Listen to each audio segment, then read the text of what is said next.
박진우는 서울 세브란스 병원의 로비에서 노트북을 펼쳐놓고 있었다. 그의 검은색 맞춤 정장은 주변의 초라한 병원 의자들과 대조를 이루었다. 손목에 찬 롤렉스 시계가 형광등 불빛에 반짝였다. 그는 회사 인수 계약서를 검토하는 중이었다. 이번 거래가 성사되면 그의 기업 제국은 또 한 번 확장될 것이었다. 아저씨. 박진우는 작은 목소리를 무시하고 계속 화면을 응시했다. 변호사가 보낸 이메일의 세 번째 단락에 문제가 있었다. 아저씨, 잠깐만요. 이번에는 무시할 수 없었다. 그는 천천히 고개를 들었다. 분홍색 원피스를 입은 작은 여자아이가 그를 올려다보고 있었다. 원피스는 여러 번 빨아서 색이 바랬고 소매 부분이 헤어져 있었다. 아이의 머리는 엉망이었고 얼굴에는 피곤함이 역력했다. 하지만 그녀의 눈은 놀라울 정도로 또렷했다. 무슨 일이니? 박진우가 가능한 한 부드럽게 물었다. 그는 아이들을 다루는데 익숙하지 않았다. 여자아이는 두 손으로 무언가를 꼭 쥐고 있었다. 아저씨, 엄마한테 줄 심장을 어디서 살 수 있어요? 박진우는 눈을 깜빡였다. 뭐라고? 엄마 심장이요. 아이가 작은 손을 펼쳤다. 구겨진 지폐들과 동전들이 그녀의 손바닥에 있었다. 제가 4만 원 있어요. 이걸로 살 수 있을까요? 박진우는 노트북을 덮었다. 이 상황이 현실인지 확인하려는 듯 아이를 다시 쳐다봤다. 심장을 사고 싶다고? 네, 여자아이가 진지하게 고개를 끄덕였다. 엄마 심장이 고장났어요. 인형 건전지가 다 다른 것처럼요. 의사 선생님이 그랬어요. 새 심장이 필요하대요. 박진우는 목이 메었다. 어떻게 이런 어린아이에게 장기 이식이 돈으로 살 수 있는 게 아니라고 설명해야 할까? 저기 심장은 가게에서 파는 게 아니란다. 그건 그럼 어디서 구해요? 아이가 끼어들었다. 아저씨는 중요한 사람 같아 보여요. 그 비싼 옷하고 컴퓨터 있잖아요. 분명히 아실 거예요. 박진우는 말문이 막혔다. 아이의 논리는 단순하지만 설득력이 있었다. 내 이름이 뭐니? 박민지예요. 6살이에요. 그녀가 대답했다. 엄마는 이수진이에요. 5층 중환자실에 있어요. 부모님은 어디 계시니? 아빠나 할머니는? 민지의 얼굴이 어두워졌다. 아빠는 없어요. 엄마만 있어요. 그리고 엄마는 지금 아파요. 다른 어른은? 박진우가 주변을 둘러봤다. 누가 너를 돌봐주고 있니? 저 혼자요. 민지가 어깨를 으쓱했다. 그렇게 어려운 건 아니에요. 1층 편의점에서 김밥 사 먹고 밤에는 여기 의자에서 자요. 화장실에서 세수도 하고요. 박진우의 가슴이 찢어지는 것 같았다. 이 작은 아이가 혼자서 병원에서 살아남고 있다니. 얼마나 오래 여기 있었니? 글쎄요. 민지가 손가락을 꼽기 시작했다. 한참 됐어요. 엄마가 여기 온 지 2주일쯤 된 것 같아요. 2주일? 박진우의 목소리가 높아졌다. 주변 사람들이 그를 쳐다봤다. 그는 목소리를 낮췄다. 2주일 동안 혼자? 맹, 민지가 태연하게 대답했다. 엄마가 깨어나면 같이 집에 갈 수 있을 거예요. 그래서 심장이 필요해요. 아저씨 도와주실 수 있죠? 박진우는 자신의 세계가 흔들리는 것을 느꼈다. 그는 수십억 원짜리 거래를 성사시키고 수백 명의 직원을 관리하고 복잡한 투자 전략을 세우는 데는 능숙했다. 하지만 이 작은 여자아이 앞에서 그는 완전히 무력했다. 민지야, 나와 함께 가자. 그가 일어서며 말했다. 내 엄마를 만나러 가보자. 민지의 얼굴이 환해졌다. 정말요? 그럼 아저씨가 심장 사는 법을 알려주실 거예요? 일단 가보자. 박진우가 노트북을 가방에 넣으며 말했다. 계약서는 더 이상 중요하지 않았다. 그들은 엘리베이터를 타고 5층으로 올라갔다. 민지는 그의 손을 잡고 복도를 안내했다. 그녀의 작은 손은 그의 큰 손 안에서 놀라울 정도로 차가웠다. 여기에요. 민지가 중환자실 앞에서 멈춰 섰다. 저는 안으로 못 들어가요. 어린이는 안 된대요. 박진우는 유리창을 통해 안을 들여다봤다. 여러 침대가 줄지어 있었고 각 환자는 무수한 기계들에 연결되어 있었다. 네 엄마는 어느 침대에? 저쪽 구석이요. 창문 옆이요. 민지가 손가락으로 가리켰다. 박진우의 시선이 그 방향으로 향했다. 그리고 그는 얼어붙었다. 침대에 누워있는 여자를 볼 수 있었다. 산소 마스크를 쓰고 있었지만 그녀의 얼굴은 분명했다. 그의 심장이 미친 듯이 뛰기 시작했다. 이수진. 그가 속삭였다. 이승지 아저씨가 우리 엄마 알아요? 민지가 놀란 듯 물었다. 박진우는 대답할 수 없었다. 기억들이 홍수처럼 밀려왔다. 7년 전 이수진은 그의 회사에서 일했었다. 격리부서의 평범한 직원이었다. 그녀는 조용하고 근면했다. 그는 그녀를 거의 알아차리지 못했었다. 그 당시 그는 회사 확장에 미쳐 있었다. 새로운 지사를 열고 경쟁사를 인수하고 해외 시장에 진출하는 데 모든 에너지를 쏟았다. 그는 희미하게 기억했다. 이수진이 그와 개인적인 대화를 요청했었다. 한 번이 아니라 여러 번. 하지만 그는 항상 너무 바빴다. 비서인 강미경이 그를 불필요한 방해로부터 보호했다. 그리고 어느 날 이수진은 그만뒀다. 그는 그녀가 더 나은 기회를 찾았다고 생각했다. 그 이상은 생각하지 않았다. 이제 그녀가 여기 있었다. 죽음의 문턱에서. 아저씨? 민지가 그의 옷을 잡아당겼다. 괜찮으세요? 박진우는 민지를 내려다봤다. 정말로 내려다봤다. 그녀의 얼굴 형태, 그녀의 눈, 그녀의 코. 갑자기 그는 거울을 보는 것 같았다. 어렸을 적 자신의 사진들이 떠올랐다. 민지야, 네 생일이 언제니? 그의 목소리가 떨렸다. 3월 15일이요. 왜요? 박진우는 빠르게 계산했다. 7년 전의 3월에서 9달을 거슬러 올라가면 6년 전의 6월. 그때가 이수진이 회사를 그만둔 때였다. 아저씨, 얼굴이 하얘졌어요. 민지가 걱정스럽게 말했다. 박진우는 벽에 기대어 섰다. 현실이 그를 무너뜨리고 있었다. 이 아이가, 이 용감한 작은 여자아이가 그의 딸일 수도 있었다. 간호사를 찾아야겠다. 그가 중얼거렸다. 담당 의사를 만나야 해. 환자 보호자세요? 간호사가 다가왔다. 저는 박진우가 말을 멈췄다. 그는 뭐라고 해야 할까? 이수진 씨의 상태에 대해 알고 싶습니다. 간호사가 민지를 봤다. 민지야, 네가 아는 사람이니? 네. 민지가 고개를 끄덕였다. 아저씨가 엄마한테 심장 사주실 거예요. 간호사의 얼굴이 부드러워졌다. 하의사 선생님과 상담실에서 얘기하시죠. 10분 후 박진우는 김준호 의사 앞에 앉아 있었다. 의사의 표정은 심각했다. 이수진 씨는 확장성 심근병증을 앓고 있습니다. 김 의사가 설명했다. 심장이 비정상적으로 확장되어 제대로 펌프질을 못하고 있습니다. 말기 단계입니다. 얼마나 남았습니까? 박진우가 물었다. 심장 이식 없이는 몇 주, 길어야 몇 달입니다. 이식 대기자 명단에 올라가 있습니까? 네, 하지만 김 의사가 한숨을 쉬었다. 혈액형과 조직 적합성을 고려하면 적합한 기증자를 찾는데 시간이 오래 걸릴 수 있습니다. 그리고 그녀의 상태는 급격히 악화되고 있습니다. 박진우는 주먹을 쥐었다. 다른 방법은 없습니까? 심실 보조 장치라는 게 있습니다. 김 의사가 말했다. 심장 기능을 돕는 기계적 장치입니다. 이식을 기다리는 동안 환자를 살릴 수 있습니다. 하지만 매우 비싸고 위험한 수술입니다. 얼마나 비쌉니까? 수술비와 장치 비용을 합치면 2억 원 정도입니다. 게다가 이 수술을 할 수 있는 곳이 한국에 몇 곳 안 됩니다. 돈은 문제가 아닙니다. 박진우가 단호하게 말했다. 언제 수술할 수 있습니까? 김 의사가 놀란 표정을 지었다.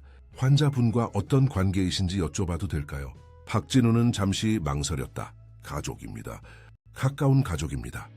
복도로 나왔을 때 민지가 여전히 기다리고 있었다. 그녀는 벽에 기대어 졸고 있었다. 박진우가 다가가자 그녀가 눈을 떴다. 엄마는 어때요? 그녀가 즉시 물었다. 박진우는 무릎을 꿇어 그녀와 눈높이를 맞췄다. 민지야, 우리가 엄마를 도울 방법을 찾을 거야. 약속할게. 정말요?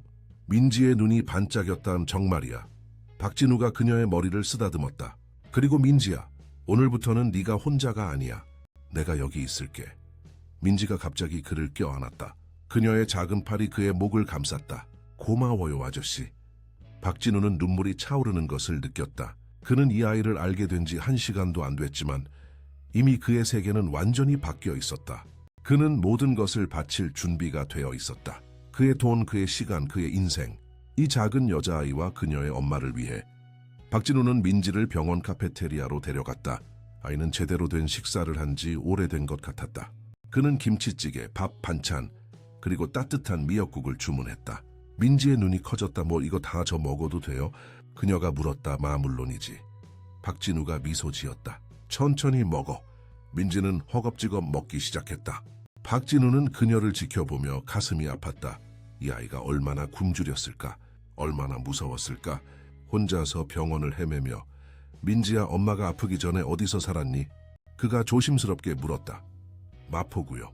민지가 밥을 한 입 먹으며 대답했다. 작은 원룸이에요. 엄마랑 저랑 둘이서요. 엄마는 무슨 일 하셨니? 달라긴 무슬람는데 어리스인딘보 식당에서 일하셨어요. 아침 일찍 나가서 밤늦게 돌아오셨어요. 민지가 말했다. 하지만 엄마는 항상 제게 저녁 준비해 놓고 가셨어요. 그리고 주말에는 같이 공원에 갔어요. 박진우는 고개를 끄덕였다. 이수진이 홀로 아이를 키우며 얼마나 힘들었을지 상상이 갔다. 엄마가 내 대해 얘기한 적 있니? 민지가 고개를 저었다. 아니요. 엄마는 아빠에 대해 말 안 했어요. 제가 물어보면 슬퍼 보여서 더 이상 안 물어봤어요. 박진우의 마음이 무거워졌다.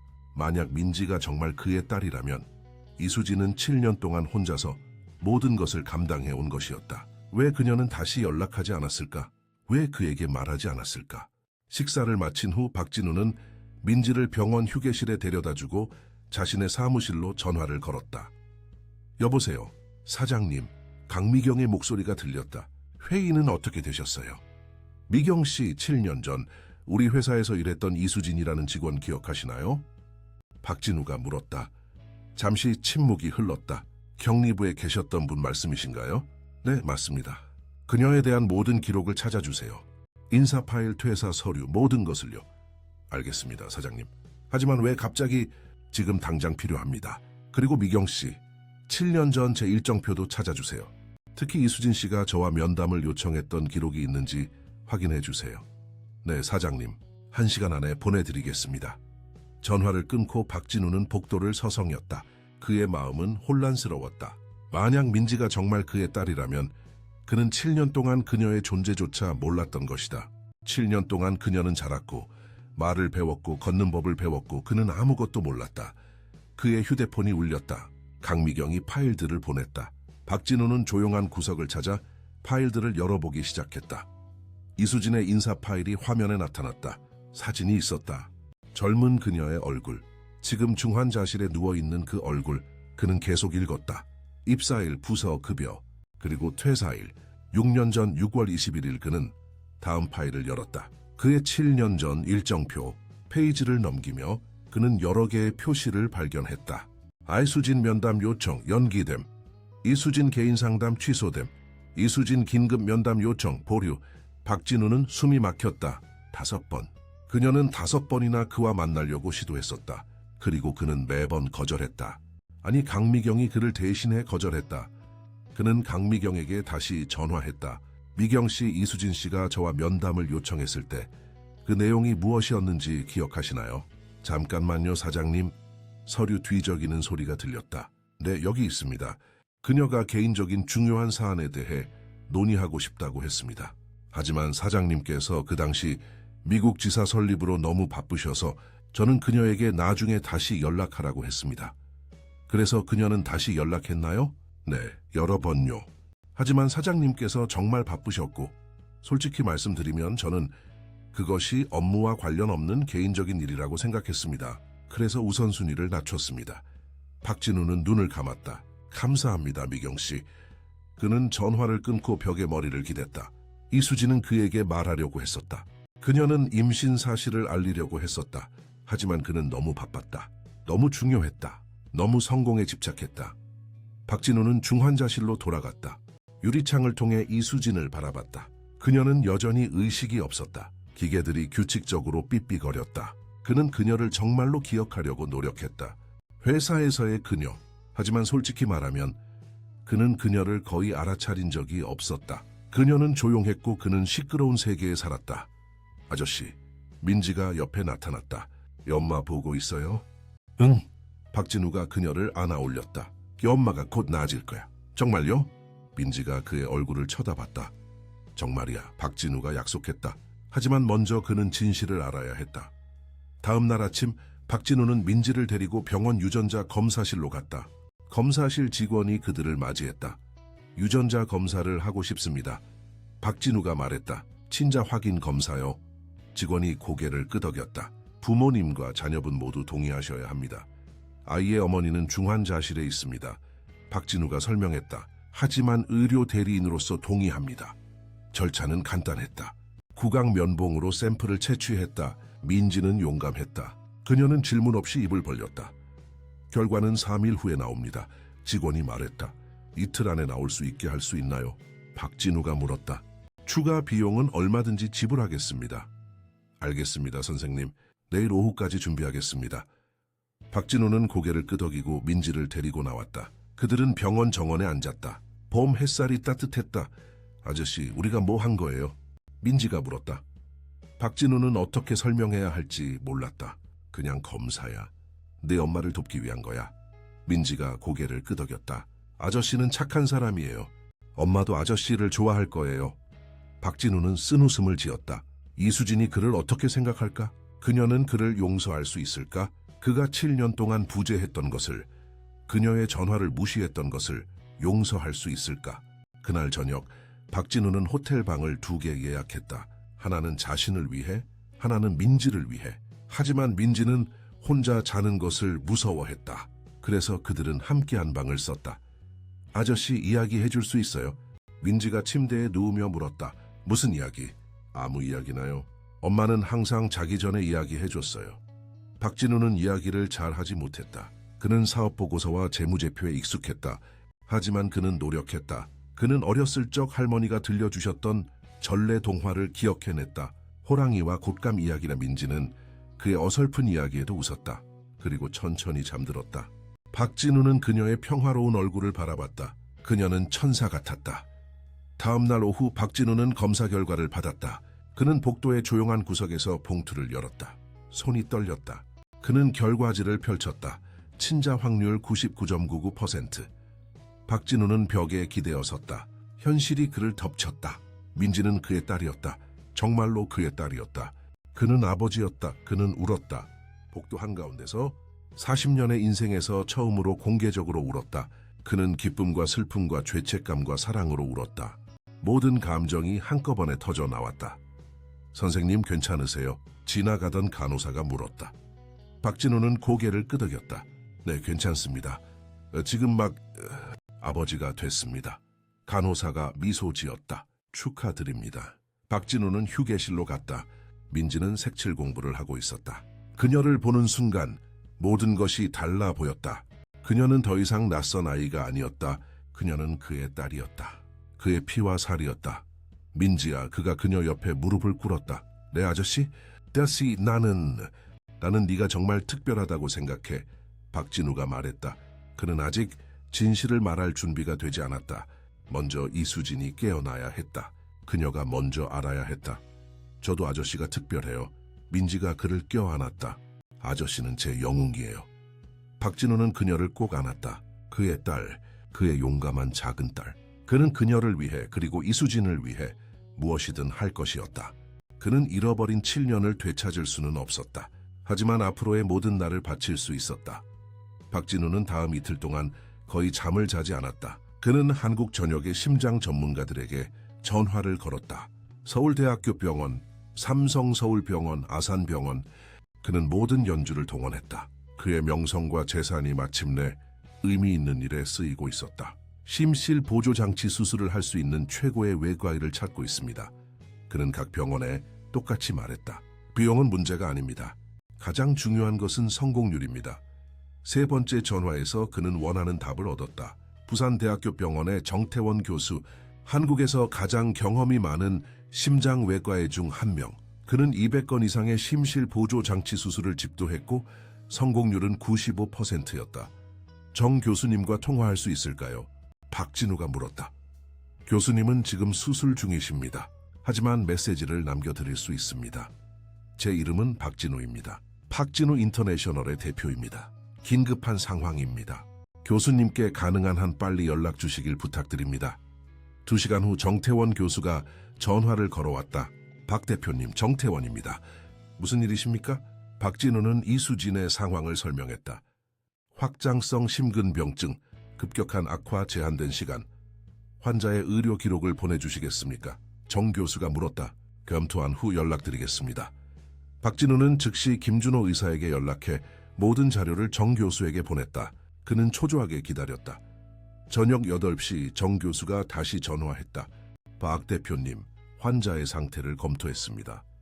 솔직히 말씀드리면 매우 위험합니다. 그녀의 심장 기능은 심각하게 저하되어 있습니다. 하지만 가능합니까? 박진우가 물었다. 가능합니다. 하지만 12시간 이상 걸리는 복잡한 수술이 될 것입니다.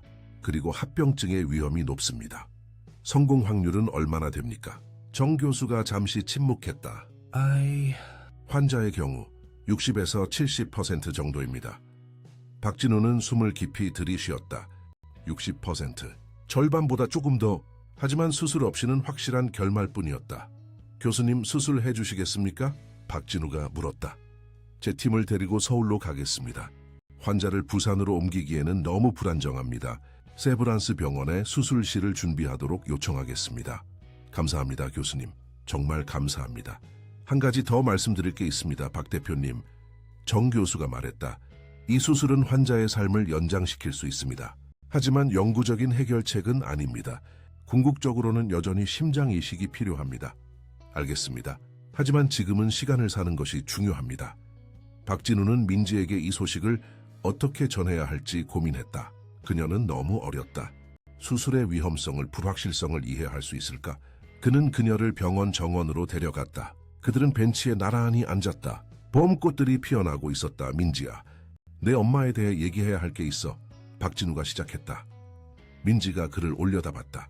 그녀의 눈에는 두려움과 희망이 섞여 있었다. 의사 선생님들이 엄마를 도울 방법을 찾았어. 특별한 기계를 엄마 심장에 달아서 심장이 더 잘 일하도록 도와줄 거야. 그럼 엄마가 나을 거예요? 민지가 물었다. 그래, 하지만 먼저 큰 수술을 해야 해. 오래 걸리고 좀 무서울 수도 있어. 민지가 고개를 끄덕였다. 그녀는 놀라울 정도로 침착했다. 엄마는 강해요. 엄마가 해낼 수 있을 거예요.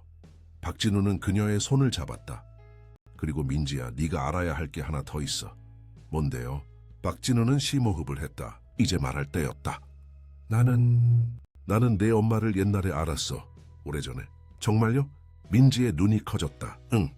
그리고 민지야, 나는 네 아빠야. 볼. 민지는 입을 벌린 채 그를 쳐다봤다. 오랜 침묵이 흘렀다. 박진우는 그녀의 반응을 기다렸다. 화를 낼까? 울까? 거부할까? 그런데 민지는 웃었다. 밝고 순수한 웃음. 정말요? 정말요? 네, 정말이야. 박진우도 웃음을 참을 수 없었다. 검사 결과가 나왔어. 나는 내 친아빠야. 브로커와 민지가 그에게 뛰어들었다. 저는 아빠가 있어요. 진짜 아빠가 있어요. 박진우는 그녀를 꼭 안았다. 그의 가슴이 터질 것 같았다. 오데티자. 그래, 이제 내게 아빠가 있어. 그리고 나는 너를 절대 떠나지 않을 거야. 약속해. 아빠. 저 민지가 그 단어를 시험해봤다. 그 아빠. 좋은 소리예요. 그날 밤 박진우는 이수진의 침대 옆에 앉았다. 간호사들이 특별히 허락해줬다. 그는 그녀의 손을 잡았다. 그녀의 손은 차갑고 약했다. 수진아. 그가 속삭였다. 이름을 부르는 것조차 낯설었다. 나야, 진우. 너를 기억하니? 7년 전 우리 회사에서 일했었지. 그녀는 대답하지 않았다. 기계들만이 규칙적으로 신호음을 냈다. 미안해. 박진우가 계속했다. 정말 미안해. 내가 너의 전화를 받아야 했어. 내가 시간을 내야 했어. 내가 너의 말을 들어야 했어. 그의 목소리가 갈라졌다. 민지를 만났어. 우리 딸을. 그녀는 놀라워. 용감하고 똑똑하고 착해. 모두 너 덕분이야. 내가 없었는데도 네가 그녀를 이렇게 멋지게 키웠어. 이제 내가 여기 있어. 너를 구할 거야. 우리 딸을 위해서라도 너는 살아야 해. 그녀는 엄마가 필요해. 그리고 나는. 그가 눈물을 닦았다. 나도 네가 필요해. 우리에게 두 번째 기회를 줘. 제발. 다음 날 정태원 교수와 그의 팀이 서울에 도착했다. 그들은 즉시 이수진을 평가하기 시작했다. 추가 검사, 영상 촬영, 혈액 검사, 모든 것이 빠르게 진행됐다. 수술은 내일 아침 7시에 시작합니다. 정 교수가 박진우에게 말했다. 준비하십시오. 길고 힘든 하루가 될 것입니다. 박진우는 민지와 함께 그날 저녁을 보냈다. 그들은 호텔 방에서 피자를 먹었다. 민지는 평소보다 조용했다. 아빠, 엄마가 괜찮을까요? 그녀가 물었다. 의사 선생님들이 최선을 다할 거야. 박진우가 말했다. 그리고 우리는 엄마를 위해 기도할 거야. 저 기도 방법 몰라요. 민지가 말했다. 괜찮아. 나도 잘 몰라. 박진우가 그녀의 손을 잡았다. 그냥 우리 엄마를 생각하자. 엄마가 강하고 건강해지길 바라면서. 그들은 함께 눈을 감았다. 박진우는 오랜만에 기도했다. 그는 특정 종교가 없었지만 지금 이 순간 그는 우주의 모든 힘에 간청했다. 제발 이수진을 살려달라고. 민지에게서 엄마를 빼앗지 말아달라고. 그에게 속죄할 기회를 달라고. 수술 당일 아침 박진우와 민지는 일찍 병원에 도착했다. 이수진은 이미 수술 준비를 하고 있었다. 간호사들이 그녀를 수술실로 옮기기 전 박진우는 잠시 그녀를 볼 수 있었다. 그녀는 여전히 의식이 없었다. 하지만 이번에는 뭔가 달랐다. 박진우는 맹세했다. 말없는 맹세. 그녀가 살아남으면 그는 모든 것을 바꿀 것이었다. 그는 더 나은 사람이 될 것이었다. 더 나은 아버지, 더 나은 남자. 사랑해. 그가 속삭였다. 그 단어들이 낯설었지만 진실했다. 네 카인다. 돌아와줘 타세에서 수술이 시작됐다. 정 교수와 팀이 수술실로 들어갔다. 빨간 불이 켜졌다. 박진우와 민지는 대기실에 앉았다. 시간은 느리게 흘렀다만 1시간, 2시간, 3시간. 박진우는 걷고 또 걸었다. 민지는 그의 무릎에서 잠들었다. 5시간, 6시간. 간호사가 나와서 수술이 순조롭게 진행되고 있다고 말했다. 하지만 아직 끝나지 않았다. 8시간, 9시간. 박진우는 커피를 마셨다. 하지만 맛을 느낄 수 없었다. 11시간, 12시간. 민지가 깼다. 아빠 얼마나 더 걸려요? 곧 끝날 거야. 박진우가 말했다. 하지만 그도 확신할 수 없었다. 마침내 13시간 후 수술실 문이 열렸다. 정 교수가 나왔다. 그의 얼굴은 피곤했지만 그는 미소 짓고 있었다. 박진우가 벌떡 일어났다. 교수님. 뒤리 수술은 성공했습니다. 정 교수가 말했다. 심실 보조 장치가 제대로 작동하고 있습니다. 환자의 상태는 안정적입니다. 박진우는 무릎이 풀렸다. 그는 의자에 주저앉았다. 감사합니다. 정말 감사합니다. 민지가 뛰어올랐다. 엄마가 살았어요? 엄마가 괜찮아요. 그래 민지야. 박진우가 그녀를 안아 올렸다. 엄마가 해냈어. 엄마는 전사야. 그들은 껴안고 울었다. 기쁨의 눈물, 안도의 눈물. 첫 번째 전투는 이겼다. 하지만 전쟁은 아직 끝나지 않았다. 이수진은 여전히 심장 이식이 필요했다. 하지만 지금 이 순간 그들은 시간을 얻었다. 소중한 시간을 얻었다. 이수진은 수술 후 3일 동안 의식이 없었다. 박진우는 그녀의 침대 옆을 떠나지 않았다. 간호사들이 휴식을 취하라고 권했지만 그는 거절했다. 민지는 낮에는 그와 함께 있었고 밤에는 호텔에서 박진우의 동생 박진호가 돌봐줬다. 진호는 형이 전화로 상황을 설명했을 때 충격을 받았다. 형, 딸이 있다고? 그것도 7년이나? 나도 이제 알았어. 박진우가 말했다. 진호야, 내가 회사를 좀 비워야겠어. 당분간 네가 맡아줄 수 있겠니? 물론이지 형. 진호가 즉시 대답했다. 가족이 우선이야. 회사 걱정은 하지 마. 넷째 날 아침 기적이 일어났다. 이수진의 손가락이 움직였다. 박진우는 즉시 알아챘다. 의사 선생님, 그가 소리쳤다. 그녀가 깨어나고 있어요. 간호사들과 의사들이 달려왔다. 그들은 이수진을 확인했다. 그녀의 눈꺼풀이 떨렸다. 그리고 천천히 열렸다. 이수진의 눈은 초점이 흐릿했다. 그녀는 주변을 둘러봤다. 천장 기계들 그리고 박진우다 그녀의 눈이 그에게 고정됐다. 혼란스러워 보였다. 입술이 움직였지만 소리가 나오지 않았다. 천천히 하세요. 김 의사가 말했다. 산소 마스크를 벗기겠습니다. 목이 아플 겁니다. 마스크를 제거하자 이수진이 작은 소리를 냈다. 민지는 괜찮아요. 박진우가 재빨리 말했다. 안전해요. 건강해요. 이수진의 눈에서 눈물이 흘렀다. 안도의 눈물. 그 당시는 큰 수술을 받았습니다. 이수진 씨, 김 의사가 설명했다. 심실 보조 장치를 이식했습니다. 수술은 성공적이었습니다. 이수진은 고개를 끄덕이려 했지만 너무 약했다. 그녀의 시선은 다시 박진우에게 돌아왔다. 이번에는 인식이 있었다. 그리고 질문들. 왜? 그녀가 속삭였다. 맥지, 왜 여기? 지금은 쉬세요. 김 의사가 말했다. 나중에 얘기할 시간이 있습니다. 하지만 이수진은 박진우에게서 눈을 떼지 않았다. 그녀의 눈에는 두려움과 혼란과 그리고 다른 무언가가 있었다. 희망일까? 아니면 분노일까? 박진우는 알 수 없었다. 하지만 그는 그녀의 시선을 마주했다. 그는 도망치지 않을 것이었다. 이번에는 아니었다. 몇 시간 후 의사들이 이수진의 상태가 안정적이라고 확인하자 박진우는 민지를 데려왔다. 민지는 엄마를 보자마자 달려가려 했지만 박진우가 부드럽게 막았다. 천천히, 민지야, 그가 말했다. 엄마가 아직 약해. 민지는 조심스럽게 침대 옆으로 다가갔다. 엄마 저예요. 민지예요. 이수진의 얼굴이 빛났다. 그녀는 힘겹게 손을 들어 민지의 볼을 만졌다. 네, 하기 엄마 보고 싶었어요. 민지가 울기 시작했다. 정말 무서웠어요. 미안해.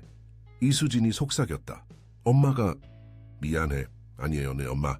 민지가 고개를 저었다. 엄마는 최고예요. 엄마는 이겼어요. 박진우는 그 장면을 지켜봤다. 그의 가슴이 터질 것 같았다. 이것이 가족이었다. 이것이 사랑이었다. 그가 7년 동안 놓쳤던 것. 며칠 후 이수진의 상태가 더 좋아지자 박진우는 그녀와 제대로 된 대화를 나눌 수 있었다. 민지가 진우와 함께 공원에 간 사이 그는 그녀의 병실에 혼자 있었다. 진우 씨. 이수진이 먼저 말했다. 그녀의 목소리는 여전히 약했지만 또렷했다. 왜 여기 있어요? 박진우는 의자를 침대 가까이로 당겼다. 민지가 나를 찾아왔어요. 병원 로비에서. 그녀가 물었어요. 어디서 당신을 위한 심장을 살 수 있냐고. 이수진은 눈을 감았다. 민지가 혼자. 그녀는 2주일 동안 혼자였어요. 병원에서 스스로를 돌보면서. 박진우가 말했다. 그녀는 용감했어요. 너무나 용감했어요. 제가 그녀를 혼자 두려고 한 게 아니었어요. 이수진이 눈물을 흘렸다. 저는 그냥 갑자기 쓰러졌고 다음에 기억나는 건 여기 있는 거였어요. 알아요. 박진우가 부드럽게 말했다. 당신을 비난하는 게 아니에요. 이수진이 그를 쳐다봤다. 그럼 왜 도와주는 거예요? 수술 비용을... 그건 엄청난 돈이에요. 박진우는 깊게 숨을 들이쉬었다. 수진 씨, 민지가 저의 딸이라는 걸 알아요. 이수진의 얼굴에서 색이 빠졌다. DNA 검사를 했어요. 박진우가 계속했다. 99.99% 일치. 그녀는 제 딸이에요. 이수진은 침대볼을 꼭 잡았다. 저는 말하려고 했어요. 7년 전에 하나라요. 박진우가 말했다. 나 제 일정표를 확인했어요. 당신이 5번이나 저와 만나려고 했다는 걸 봤어요. 하지만 당신은 항상 바빴어요. 이수진의 목소리에 쓴맛이 배어 있었다. 항상 중요한 회의가 있었고, 중요한 계약이 있었고, 중요한 모든 것이 있었어요. 저 같은 평범한 직원과 얘기할 시간은 없었죠. 박진우는 그녀의 말을 부정할 수 없었다. 당신 말이 맞아요. 제가 끔찍했어요. 제가 맹목적이었어요. 그리고 그것 때문에 제가 7년을 잃었어요. 민지와의 7년을, 당신과의 7년을. 당신은 저를 알지도 못했어요. 이수진이 말했다. 저는 그냥 배경의 얼굴이었어요. 당신의 회사에 있던 수백 명 중 한 명. 그게 제 잘못이에요. 박진우가 인정했다. 하지만 지금은 달라요. 지금 저는 여기 있어요. 그리고 가고 싶지 않아요. 왜요? 이수진이 도전적으로 물었다. 죄책감 때문에? 의무감 때문에? 아니요. 박진우가 그녀의 눈을 똑바로 쳐다봤다. 사랑 때문에. 민지를 사랑해요. 그리고 당신을 알고 싶어요. 제대로. 이수진은 대답하지 않았다. 그녀는 창밖을 쳐다봤다. 오랜 침묵이 흘렀다. 제게 시간을 주세요. 그녀가 마침내 말했다. 이 모든 게 너무 갑작스러워요. 7년 동안 혼자였어요. 민지와 저, 우리만. 그리고 이제 갑자기 당신이 여기 있고 모든 게 변했어요. 딱 좀 얼마든지요. 박진우가 말했다. 저는 기다릴 수 있어요. 하지만 한 가지는 확실해요. 저는 민지의 아빠가 되고 싶어요. 진짜 아빠로. 이수진이 그를 쳐다봤다. 그게 무슨 의미인지 알아요? 단순히 돈 주는 것 이상이에요. 밤에 악몽 꿀 때 안아주는 거예요. 학교 발표회에 가는 거예요. 난 숙제 도와주는 거예요. 아플 때 옆에 있는 거예요. 가는 알아요. 박진우가 말했다. 그리고 배우고 싶어요. 모든 걸 배우고 싶어요. 이수진은 그를 오랫동안 살폈다. 그의 진심을, 그의 각오를 찾으려는 듯. 마침내 그녀는 작게 고개를 끄덕였다. 좋아요. 그녀가 말했다. 하지만 천천히. 민지를 위해서. 그 아이는 이미 충분히 많은 변화를 겪었어요. 천천히. 박진우가 동의했다. 다음 주 이수진은 일반 병실로 옮겨졌다. 그녀의 회복은 놀라웠다. 심실 보조 장치가 제대로 작동했고 그녀의 몸은 반응하고 있었다. 그녀는 걷는 연습을 시작했고 식사를 다시 시작했고 점점 더 강해졌다. 박진우는 매일 방문했다. 때로는 민지와 함께, 때로는 혼자.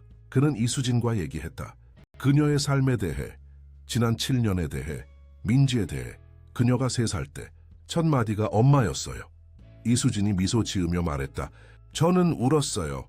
기쁨의 눈물이었죠. 그녀가 처음 걸었을 때는요? 박진우가 물었다. 10개월 때요. 일찍 걸었어요. 그리고 한번 걷기 시작하자 멈추지 않았어요. 항상 어디든 달려다녔죠. 박진우는 모든 이야기를 흡수했다. 그가 놓친 모든 순간들, 첫걸음 첫마디, 첫날 유치원. 그는 그것들을 되돌릴 수는 없었지만 적어도 알 수는 있었다. 후회하지 않아요? 박진우가 어느 날 물었다. 저에게 말하지 않은 것을 이수진이 생각했다. 처음에는 후회했어요. 정말 많이. 하지만 시간이 지나면서 저는 민지와 제가 괜찮다는 걸 깨달았어요. 우리는 작은 팀이었고 우리는 해냈어요. 하지만 힘들었죠. 네, 이수진이 인정했다. 정말 힘들었어요. 특히 처음에 임신하고 일하고 그리고 혼자 출산하고.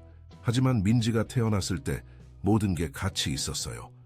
박진우는 고개를 끄덕였다. 그는 그녀의 강함을, 그녀의 회복력을 존경했다. 그녀는 모든 것을 견뎌냈다. 혼자서 2주일 후 정 교수가 좋은 소식을 가져왔다. 이수진 씨, 당신은 퇴원할 준비가 됐습니다. 심실 보조 장치는 완벽하게 작동하고 있습니다. 집에 갈 수 있어요? 하수진이 기쁘게 물었다. 네, 하지만 조심해야 합니다. 정 교수가 경고했다. 무거운 것을 들지 마세요. 충분한 휴식을 취하세요. 그리고 정기적으로 검진 받으세요. 박진우가 끼어들었다. 수진 씨, 제가 제안이 있어요. 이수진이 그를 쳐다봤다. 원룸으로 돌아가지 마세요. 박진우가 말했다. 제가 집을 샀어요. 강남에. 정원이 있고 방이 3개예요. 우리 셋이 함께 살 수 있어요. 이수진은 놀라서 눈을 깜빡였다. 함께 살아요. 가족으로서요? 박진우가 말했다. 민지는 엄마와 아빠가 둘 다 필요해요. 그리고 당신은 회복하는 동안 도움이 필요해요. 제발 생각해 주세요. 이수진은 망설였다. 박진우는 그녀의 내적 갈등을 볼 수 있었다. 독립에 대한 욕구와 민지를 위한 것이 무엇인지에 대한 이해 사이의 싸움. 민지한테 물어보자. 이수진이 마침내 말했다.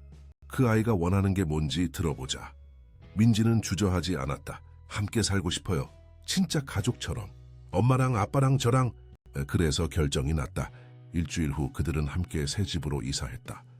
강남의 새 집은 햇살이 가득했다. 큰 창문들로 자연광이 쏟아져 들어왔고 뒷뜰에는 작은 정원이 있었다. 민지는 집 구석구석을 탐험하며 뛰어다녔다. 이수진은 소파에 조심스럽게 앉아 주변을 둘러봤다. 그녀의 표정은 복잡했다지. 집은 너무 커요. 그녀가 박진우에게 말했다. 민지가 뛰어놀 공간이 필요해요. 박진우가 대답했다. 그리고 당신은 회복할 조용한 공간이 필요하고요. 저는 이런 데 익숙하지 않아요. 이수진이 솔직하게 말했다. 원룸에서 살았어요. 이 집 화장실이 우리 전체 아파트보다 큰 것 같아요. 박진우는 앉아서 그녀 옆에 있었다. 천천히 익숙해지면 돼요. 이건 그냥 집이에요. 벽돌과 나무일 뿐이에요. 중요한 건 그 안에 누가 사는가예요. 첫 주는 어색했다. 그들은 서로를 피하듯 조심스럽게 움직였다. 박진우는 아침 일찍 일어나 아침 식사를 준비했다. 계란 토스트, 과일. 이수진은 그의 서툰 요리 솜씨에 작게 웃었다. 계란이 타고 있어요. 그녀가 지적했다. 아, 맞다. 박진우가 황급히 불을 끄며 말했다. 저는 요리를 잘 못해요. 그럼 누가 당신 식사를 했어요? 주로 외식이나 배달이요. 박진우가 인정했다.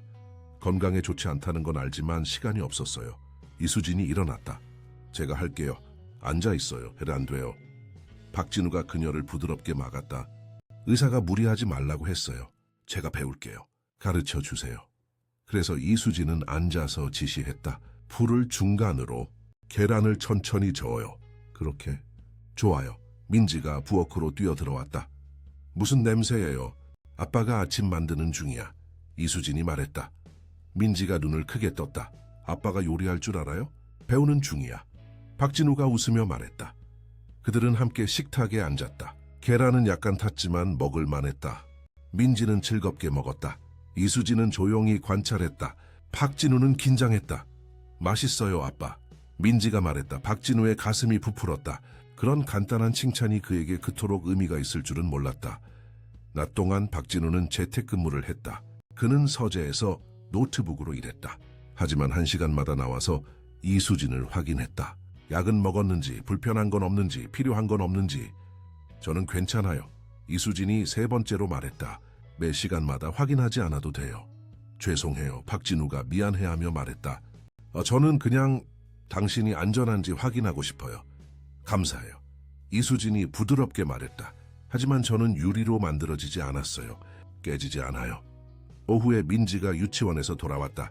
박진우가 그녀를 데리러 갔다. 다른 부모들이 그를 쳐다봤다. 정장을 입은 남자가 유치원에 나타난 것이 이상했던 모양이다. 민지 아빠세요? 한 어머니가 물었다 뻔해. 박진우가 자랑스럽게 대답했다. 박민지 아빠예요.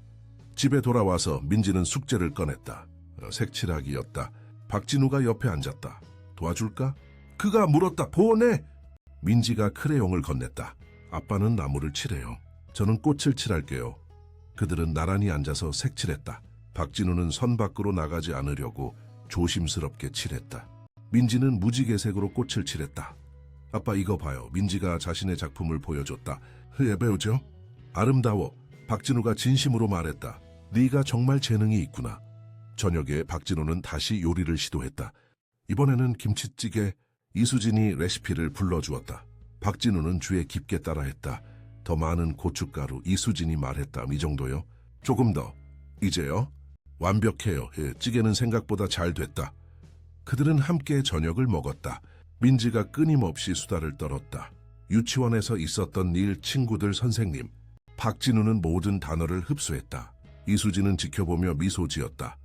밤에 민지가 잠잘 시간이었다. 아빠 이야기해줘요. 그녀가 요청했다. 박진우는 그녀의 방으로 갔다. 분홍색 침대, 인형들, 그림들. 그는 침대 가장자리에 앉았다. 무슨 이야기를 들려줄까? 그가 물었다. 공주 이야기요. 민지가 말했다. 용감한 공주요. 박진우는 즉석에서 이야기를 지어냈다. 용감한 공주가 왕국을 구하는 이야기. 그녀는 마법의 검이 아니라 지혜와 용기로 승리했다. 민지는 눈을 반짝이며 들었다. 그 공주는 저 같아요. 민지가 말했다. 맞아. 박진우가 그녀의 이마에 키스했다. 레온 가장 용감한 공주야. 민지가 잠들자 박진우는 거실로 나왔다. 이수진은 소파에서 책을 읽고 있었다. 그녀가 잠들었어요? 이수진이 물었답네. 박진우가 앉았다. 그녀는 천사예요. 그녀는 당신을 좋아해요. 이수진이 관찰했다. 삐발리 적응했어요. 저도 그녀를 사랑해요. 박진우가 말했다. 믿을 수 없을 정도로요. 침묵이 흘렀다. 편안하지만 여전히 조심스러운 침묵. 진우 씨, 이수진이 책을 내려놓았다. 하악이 얼마나 오래 지속될까요? 무슨 뜻이에요? 다나 손 이거요. 이 모든 것. 이수진이 주변을 가리켰다. 당신이 여기 있는 것, 우리를 돌보는 것. 당신의 회사는 어떡하고요? 당신의 삶은요? 이게 제 삶이에요. 박진우가 단호하게 말했다. 지금 여기 당신과 민지와 함께. 하지만 당신은 억만장자예요. 거래를 하고 회의를 하고 세계를 여행하는 사람이에요. 그랬죠. 박진우가 인정했다. 하지만 그게 중요한 게 아니었어요. 그건 그냥 숫자였어요. 종이 위의 숫자. 이건 진짜예요. 당신들은 진짜예요. 이수진은 그를 오랫동안 살폈다. 당신이 지칠까봐 두려워요. 이게 참신함이 사라지면, 매일의 지루함이 시작되면 당신이 떠날까봐 두려워요. 저는 떠나지 않을 거예요. 박진우가 그녀의 눈을 쳐다봤다. 약속해요. 어떻게 확신해요? 확신해요. 왜냐하면 처음으로 제가 진짜 살아있다고 느끼기 때문이에요. 처음으로 제 인생이 의미가 있어요. 이수진은 고개를 끄덕였다. 하지만 그녀의 눈에는 여전히 의심이 있었다. 박진우는 그것을 이해했다. 말은 쉬웠다. 행동이 중요했다. 주들이 지나갔다. 박진우는 루틴을 만들었다. 아침에 민지를 깨우고, 아침 식사를 만들고, 그녀를 유치원에 데려다주고, 일하고, 그녀를 데리러 가고, 숙제를 도와주고, 저녁을 요리하고, 이야기를 읽어주고, 잠자리에 들이고, 매일 똑같았다. 그리고 그는 매일을 사랑했다. 어느 토요일 아침 민지가 부엌으로 들어왔다. 박진우는 팬케이크를 만들고 있었다. 이수진은 커피를 마시고 있었다. 엄마, 아빠. 민지가 진지하게 말했다. 질문 있어요. 뭐니, 자기야? 이수진이 물었다. 왜 엄마랑 아빠는 결혼 안 해요? 민지가 물었다. 수아네 엄마 아빠는 결혼했어요. 지훈이네도요. 근데 우리는요. SOTV. 박진우와 이수진이 서로를 쳐다봤다. 그들은 이 질문을 예상하지 못했다. 민지야, 그건 이수진이 시작했단 우리는 같이 살잖아요. 민지가 끼어들었다. 엄마 아빠죠. 가족이잖아요. 그럼 결혼해야 되는 거 아니에요? 박진우가 무릎을 꿇어 민지와 눈높이를 맞췄다. 민지야, 결혼은 복잡한 거야. 어른들은 준비가 되어야 해. 하지만 아빠는 엄마를 사랑하지 않아요? 민지가 물었다. 저는 박진우가 이수진을 쳐다봤다. 그녀는 숨을 죽이고 있었다. 저는 당신 엄마를 존경해요. 그리고 감사하게 생각해요. 민지가 얼굴을 찌푸렸다. 그게 사랑이에요? 입 밖으로 나오기 전 박진우는 말을 신중하게 골랐다. 사랑에는 여러 종류가 있어. 그리고 때로는 사랑이 자라는 데 시간이 필요해. 민지는 만족하지 못한 것 같았다. 하지만 그녀는 고개를 끄덕였다. 알았어요. 하지만 빨리 자라게 해요. 저는 진짜 가족이 되고 싶어요. 그녀가 방으로 돌아가자 무거운 침묵이 부엌에 내려앉았다. 죄송해요. 박진우가 말했다. 제가 뭐라고 말해야 할지 몰랐어요. 괜찮아요. 이수진이 말했다. 당신은 정직했어요. 하지만 그녀는 맞아요. 우리는 이상한 상황에 있어요. 이수진이 커피 잔을 내려놓았다. 진우 씨, 저는 당신을 모르겠어요. 정말로? 7년 전에 당신은 저에게 눈길도 주지 않았어요. 그리고 이제 갑자기 당신은 여기 있고 요리하고 청소하고 민지를 돌보고 있어요. 이게 진짜 당신인가요? 아니면 역할을 하는 건가요? 박진우는 상처받았지만 그녀의 의심을 이해했다. 제가 증명할게요. 시간이 걸리겠지만 제가 증명할게요. 어떻게요? 매일매일이요. 박진우가 말했다. 여기 있음으로써, 떠나지 않음으로써, 작은 것들을 함으로써 민지의 머리를 빗겨주고 점심 도시락을 싸주고 아플 때 옆에 있어주고 그게 증명이에요. 이수진은 그를 오랫동안 쳐다봤다. 좋아요. 보여주세요. 그리고 박진우는 보여주었다. 다음 주 민지가 감기에 걸렸다. 박진우는 밤새 그녀 곁에 앉아 있었다. 이마에 찬 수건을 올려주고 약을 주고 물을 마시게 하고 그녀가 무서워할 때 손을 잡아주었다. 이수진이 새벽 3시에 일어나 민지의 방을 확인하러 왔을 때 박진우가 의자에서 졸고 있었다. 민지의 손을 여전히 잡고 있었다. 이수진은 잠시 서서 그 장면을 바라봤다. 그녀의 마음이 부드러워졌다. 이것은 역할이 아니었다. 이것은 진짜였다. 3개월이 흘렀다. 봄이 여름으로 바뀌었다. 정원의 꽃들이 만개했고 민지는 더욱 밝아졌다. 이수진의 건강도 안정적이었다. 심실 보조 장치는 완벽하게 작동했고 그녀는 점점 더 강해졌다. 정기 검진마다 의사들은 긍정적인 소식을 전했다. 박진우는 변했다. 그의 동료들은 그를 알아보지 못할 정도였다. 예전에는 오후 10시까지 사무실에 있던 남자가 이제는 오후 5시에 정확히 퇴근했다. 주말 골프 대신 그는 민지와 공원에 갔다. 사업 만찬 대신 그는 가족과 함께 저녁을 먹었다. 형 진짜 괜찮아? 진호가 어느 날 물었다. 아에게 정말 네가 원하는 거야? 내가 지금까지 원했던 것 중 가장 확실해. 박진우가 대답했다. 처음으로 내가 올바른 일을 하고 있다고 느껴. 하지만 모든 게 완벽한 것은 아니었다. 박진우와 이수진 사이에는 여전히 벽이 있었다. 그들은 정중했고 친절했고 협력적이었다. 하지만 진정한 친밀함은 없었다. 그들은 민지를 위해 함께 사는 룸메이트 같았다. 어느 저녁 민지가 잠든 후 박진우는 이수진을 발견했다. 그녀는 발코니에서 차를 마시고 있었다. 여름밤 공기가 따뜻했다. 자리 있어요? 박진우가 물었다면 물론이죠. 이수진이 고개를 끄덕였다. 그들은 나란히 앉았다. 잠시 동안 침묵 속에서 도시의 불빛을 바라봤다. 수진 씨, 박진우가 마침내 말했다. 우리 얘기 좀 해도 될까요? 무엇에 대해요? 우리에 대해요. 당신과 저에 대해. 박진우가 그녀를 쳐다봤다. 저는 3개월 동안 여기 있었어요. 제가 떠나지 않을 거라는 걸 증명했다고 생각해요. 그런데 당신은 여전히 저를 믿지 않는 것 같아요. 이수진은 차 잔을 들여다봤다. 믿지 않는 게 아니에요. 그냥 조심스러운 거예요. 왜요? 왜냐하면 이수진이 한숨을 쉬었다. 7년 전에 저는 당신을 보고 사랑에 빠졌어요. 멀리서요. 당신은 자신감 있었고 성공했고 카리스마가 있었어요. 저는 당신이 저를 알아차리기를 바랐어요. 박진우는 놀랐다. 저를 사랑했어요? 네, 이수진이 인정했다. 바보 같죠? 저는 그냥 평범한 직원이었고 당신은 사장이었어요. 하지만 마음은 논리를 따르지 않아요. 그래서 임신했을 때 제가 기뻤어요. 이수진이 말했다. 두려웠지만 기뻤어요.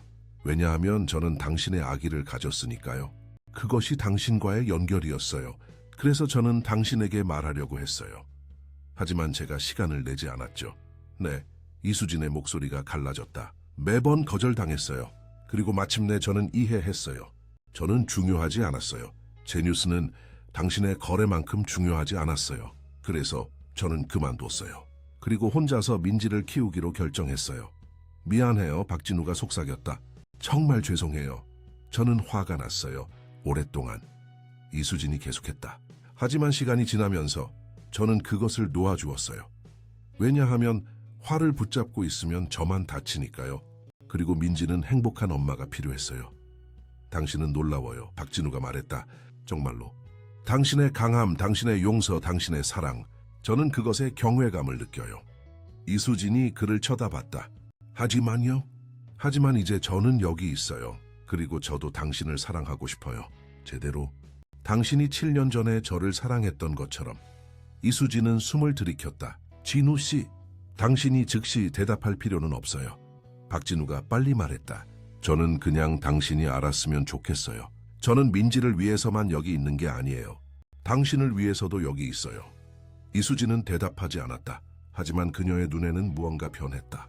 희망의 불꽃일까? 다음 주 민지가 유치원 발표회가 있었다. 그녀는 나무 역할을 맡았다. 작은 역할이었지만 민지는 엄청나게 흥분했다. 엄마 아빠 꼭 와야 돼요. 그녀가 주장했다. 약속해요? 약속해. 박진우와 이수진이 동시에 말했다. 발표회 날 그들은 일찍 도착했다. 강당은 부모들로 가득했다. 박진우와 이수진은 앞줄에 앉았다. 다른 가족들이 그들을 쳐다봤다. 완벽한 가족처럼 보였다. 민지가 무대에 올라왔을 때 박진우의 가슴이 터질 것 같았다. 그녀는 갈색 종이로 만든 나무 의상을 입고 있었다. 그녀는 정지해서 서 있어야 했고 다른 아이들이 그녀 주위에서 연기했다. 하지만 박진우에게는 그녀가 무대에서 가장 중요한 사람이었다. 이수진이 그의 손을 잡았다. 그는 놀라서 그녀를 쳐다봤다. 그녀는 미소 지으며 무대를 보고 있었다. 그는 그녀의 손을 꼭 잡았다. 발표회가 끝난 후 민지가 그들에게 달려왔다. 왔어요. 제가 잘했어요. 완벽했어. 박진우가 그녀를 안아 올렸다. 네오는 최고의 나무였어. 우리 가족 사진 찍어요. 민지가 요청했다. 다른 부모가 자원해서 사진을 찍어주었다. 박진우, 이수진, 민지가 함께 포즈를 취했다. 민지가 가운데 있었고 박진우와 이수진이 양쪽에 있었다. 그들은 서로를 쳐다보며 미소 지었다. 그 순간 그들은 진짜 가족처럼 보였다. 그날 밤 민지가 잠든 후 이수진이 박진우를 찾았다. 그는 서재에서 일하고 있었다. 방해해도 돼요? 그녀가 물었다고 봐. 전혀요. 박진우가 노트북을 닫았다. 들어오세요. 이수진이 들어와서 문을 닫았다. 그녀는 긴장해 보였다. 무슨 일이에요? 박진우가 물었다. 저는 생각해봤어요. 당신이 발코니에서 말한 것에 대해 이수진이 시작했다. 그리고 당신이 맞아요. 저는 조심스러웠어요. 상처받을까봐 두려워서요. 이해해요. 하지만 오늘 발표회에서 저는 깨달았어요. 이수진이 계속했다. 저는 이미 상처받을 위험이 있어요. 왜냐하면 저는 이미 신경 쓰니까요. 당신에 대해 그리고 이것에 대해 우리 가족에 대해 박진우가 일어섰다. 수진아, 제 이름을 불러주세요. 이수진이 말했다.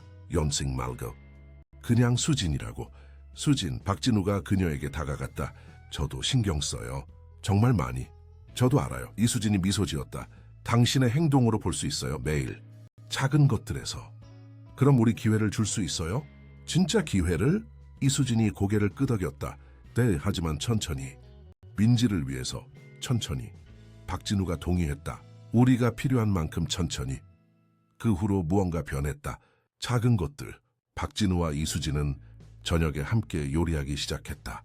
그들은 민지가 잠든 후에 대화를 나눴다. 그들의 삶에 대해, 그들의 꿈에 대해, 그들의 두려움에 대해. 벽이 천천히 무너지고 있었다. 어느 주말 그들은 가족 나들이를 가기로 했다. 남산타워에. 민지는 너무 흥분해서 전날 밤 거의 잠을 못 잤다. 케이블카를 타고 올라가는 동안 민지는 창밖을 쳐다봤다. 완 높아요. 무쇠 없니? 박진우가 물었다마뇨. 민지가 고개를 저었다. 아빠랑 엄마가 있잖아요. 안전해요. 에나스 꼭대기에 도착해서 그들은 서울의 정영을 바라봤다. 도시가 그들의 발 아래 펼쳐져 있었다. 엄마, 아빠 저기 봐요. 민지가 가리켰다. 우리 집이 보여요. 박진우는 이수진을 쳐다봤다. 우리 집, 그가 말했다.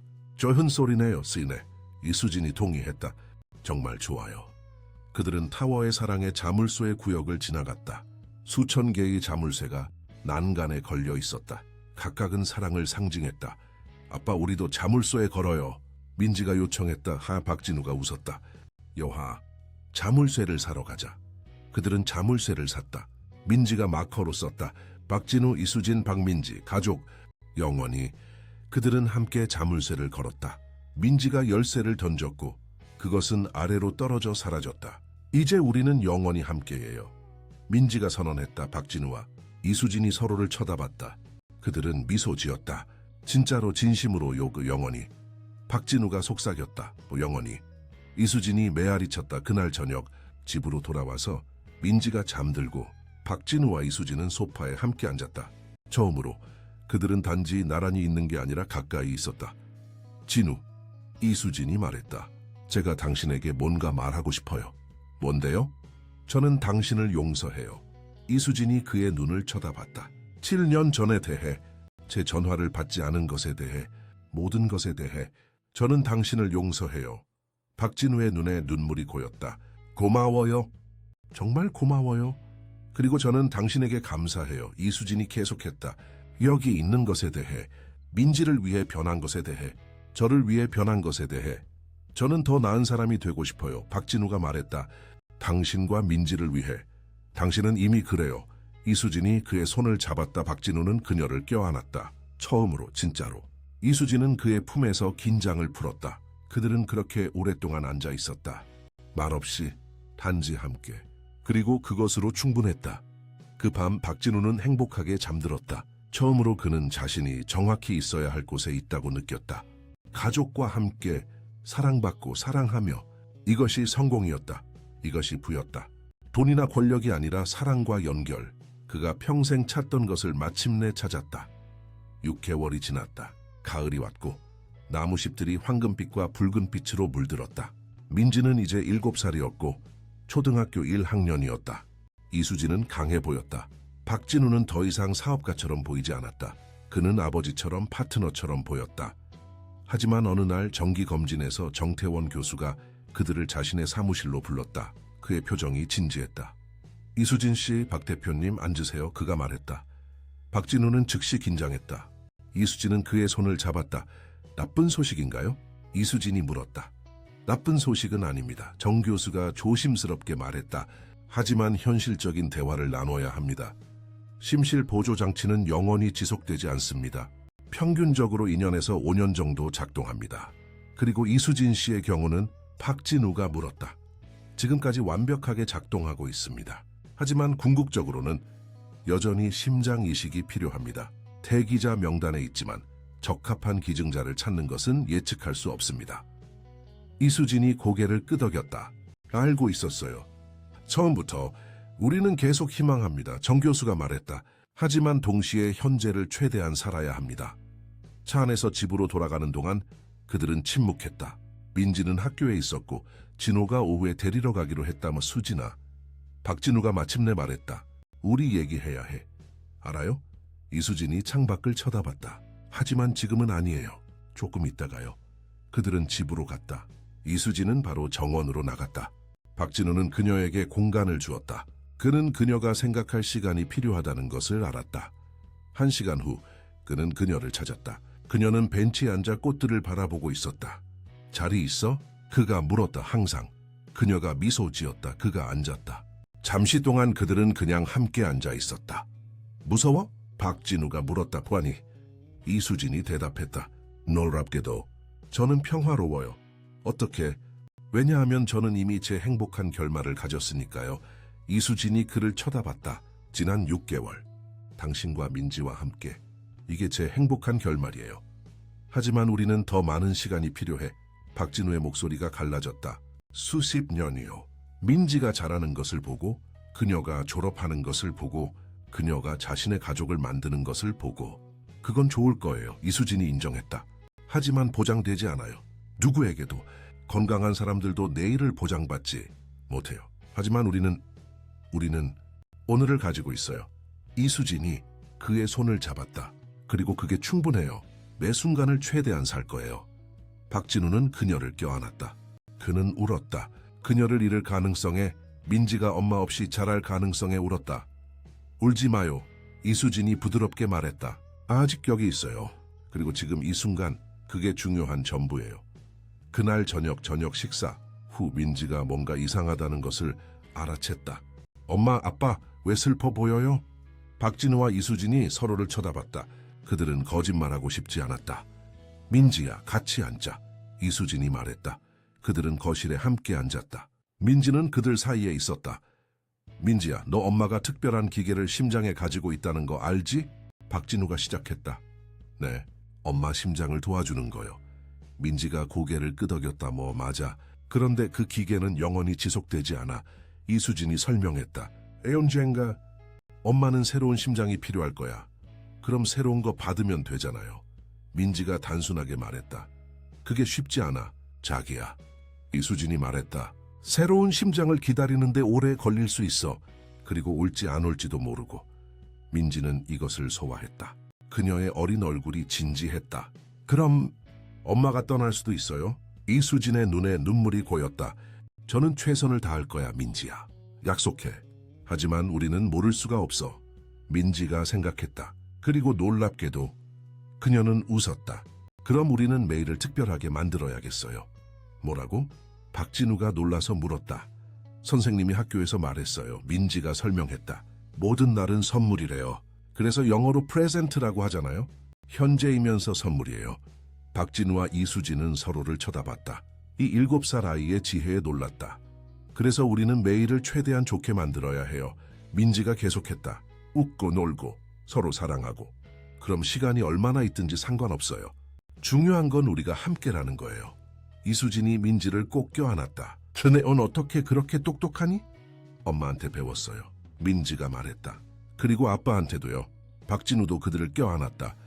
그들은 거실 바닥에 함께 앉아 서로를 껴안았다. 가족으로서, 완전한 가족으로서. 다음 주 토요일 그들은 한강공원으로 갔다. 날씨가 완벽했다. 맑은 가을 하늘, 시원한 바람. 그들은 돗자리를 펼치고 피크닉을 했다. 민지는 연을 날렸다. 그녀의 웃음소리가 바람에 날렸다. 박진우와 이수진은 그녀를 지켜봤다. 그녀는 행복해. 이수진이 말했다. 우리 모두 행복해. 박진우가 그녀의 손을 잡았다. 당신과 결혼하고 싶어요. 이수진이 갑자기 말했다. 박진우가 그녀를 쳐다봤다. 정말? 네. 이수진이 미소 지었다. 민지가 맞았어요.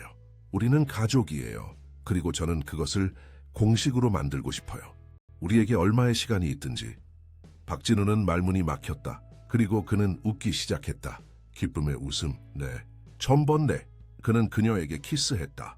부드럽게, 사랑스럽게. 민지가 그들을 보고 뛰어왔다. 엄마 아빠가 키스하고 있어요. 그녀가 깔깔거렸다. 그래. 박진우가 웃으며 말했다. 왜냐하면 우리가 곧 결혼할 거거든. 민지가 소리쳤다. 정말요? 정말로? 정말이야. 이수진이 확인했다. 민지가 점프하며 박수쳤다. 저는 들러리 될 거예요. 분홍 드레스 입고. 그들은 웃었다. 함께. 가족으로서 펌 한 달 후 그들은 결혼했다. 작은 결혼식이었다. 가까운 친구들과 가족만. 민지가 진짜로 들러리였다. 분홍 드레스를 입고. 이수진은 단순하지만 우아한 흰 드레스를 입었다. 박진우는 그가 그녀를 본 순간 울었다. 서약 시간에 그들은 전통적인 말을 사용하지 않았다. 그들은 자신들만의 말을 썼다. 수진아, 박진우가 시작했다. 나는 너에게 모든 나의 날들을 약속해. 좋은 날, 나쁜 날, 건강한 날, 아픈 날. 나는 네 옆에 있을 거야. 항상. 그리고 너에게 우리의 딸을 주셔서 감사해. 너는 내게 진짜 삶의 의미를 가르쳐줬어. 진우. 이수진이 눈물을 흘리며 말했다. 당신은 저에게 2번째 기회를 줬어요. 사랑받을 기회, 가족이 될 기회. 당신은 저와 민지를 위해 당신의 전체 삶을 바꿨어요. 저는 당신을 사랑해요. 영원히. 그들이 키스했을 때 모두가 박수쳤다. 민지가 가장 크게 박수쳤다.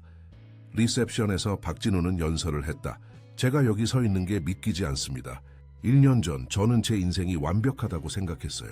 저는 성공했고 부유했고 강력했어요. 하지만 저는 텅 비어 있었어요. 그리고 어느 날 작은 여자아이가 저에게 물었어요. 어디서 그녀의 엄마를 위해 심장을 살 수 있냐고. 그 순간이 제 인생을 바꿨어요. 그 순간이 제가 진짜로 중요한 것이 무엇인지 이해하게 했어요. 사랑, 가족, 연결, 민지에게, 나의 용감한 딸에게, 그리고 수진에게, 나의 아름다운 아내에게 감사합니다. 제게 진짜 부자가 되는 법을 가르쳐 줘서. 그날 저녁 집으로 돌아와서 민지가 잠들고 박진우와 이수진은 발코니에 서 있었다. 행복해? 박진우가 물었다. 그 이상이에요. 이수진이 대답했다. 저는 완전해요. 우리가 얼마나 많은 시간을 가질지 모르지만 상관없어요. 이수진이 그를 막았다. 왜냐하면 우리는 이미 우리의 행복한 결말을 가졌으니까요. 우리는 사랑을 찾았어요. 우리는 가족을 만들었어요. 우리는 완전했어요. 맞아. 박진우가 동의했다.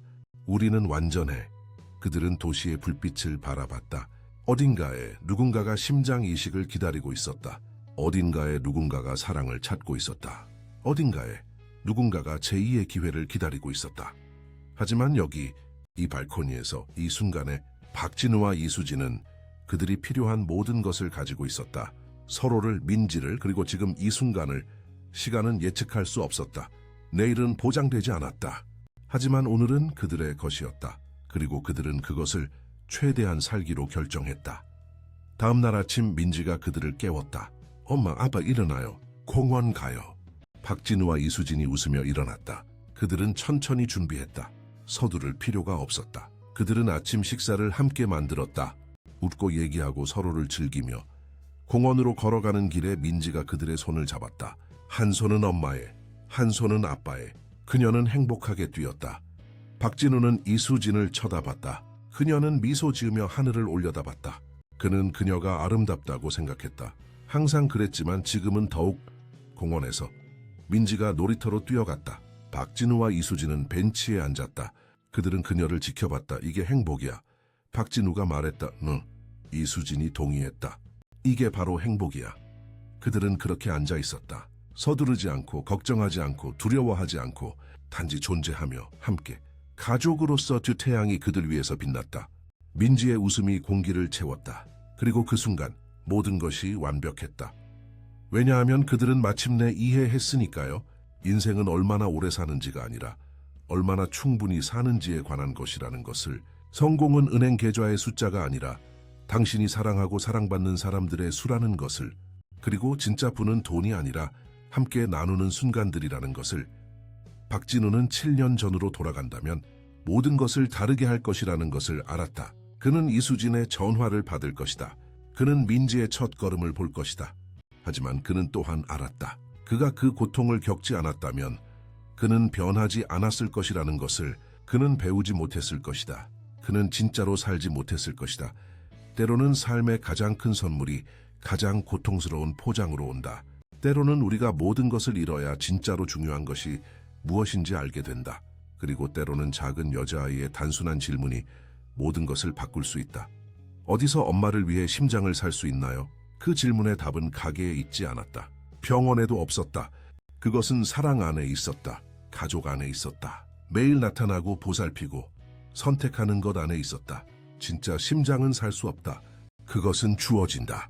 자유롭게, 조건 없이, 영원히. 그리고 박진우는 마침내 그의 심장을 찾았다. 민지와 이수진과 함께, 그의 가족과 함께, 그의 집과 함께. 그들은 천천히 집으로 걸어갔다. 서두르지 않았다. 모든 순간을 음미하며. 왜냐하면 그들은 알았으니까. 이 순간들이 중요하다는 것을, 이 단계들이 중요하다는 것을, 이 웃음들이 중요하다는 것을. 인생은 목적지가 아니라 여정이었다. 그리고 그들의 여정은 아름다웠다. 완벽하지는 않았지만 진짜였다. 보장되지는 않았지만 의미가 있었다. 영원하지는 않을 수도 있지만 사랑이 넘쳤다. 그리고 결국 그게 중요한 전부였다. F입니다. 히스토리아 사랑하는 청취자 여러분, 박진우, 이수진, 그리고 민지의 이야기가 여러분의 마음을 감동시켰기를 바랍니다. 진짜 부가 무엇인지, 그리고 사랑이 어떻게 우리를 변화시킬 수 있는지에 대한 이야기였습니다. 만약 이 이야기가 마음에 드셨다면 여러분의 생각을 댓글로 남겨주세요. 여러분에게 가장 감동적이었던 순간은 무엇이었나요? 그리고 이와 같은 감동적인 이야기들을 더 듣고 싶으시다면 우리 채널을 구독하고 좋아요를 눌러주세요. 매일 우리는 인생의 복잡함을 탐구하는 독특한 이야기들을 가져옵니다. 다음 이야기에서 또 만나요. 오늘 여러분과 함께한 소중한 시간에 감사드립니다. 그리고 기억하세요. 매 순간을 소중히 여기고 사랑하는 사람들과 함께 시간을 보내세요. 우리에게 보장된 것은 오직 지금뿐이니까요.